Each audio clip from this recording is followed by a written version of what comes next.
গতকালকে তারেক রহমান আমাদের নারায়ণগঞ্জ নিয়ে যে বক্তব্য দিয়েছেন, আমি শুনে সত্যি আমি অবাক হয়ে গেছি।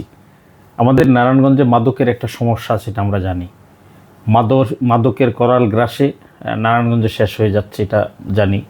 কিন্তু মাদকের যে কোন কোন জায়গাতে কীভাবে মাদক আসে সেটা আমাদের জানা ছিল না। কিন্তু জনাব তারেক রহমান নির্দিষ্ট করে উল্লেখ করে দিলেন যে নারায়ণগঞ্জে 20টি পয়েন্ট আছে যেখানে মাদক কেনাবেচা হয়। তার মানে জনাব তারেক রহমানের এই বাংলাদেশ নিয়ে যথেষ্ট রিসার্চ আছে। উনি বাংলাদেশটাকে নিয়ে ভাবেন এবং বাংলাদেশকে নিয়ে উনি গবেষণা করেন, এবং উনি কোথায় কি হচ্ছে বাংলাদেশে সেই জিনিসগুলা জানা থাকার কারণে হয়তো আগামী দিন তার জন্য এদেশের নেতৃত্ব দিতে অত্যন্ত সহজ হবে।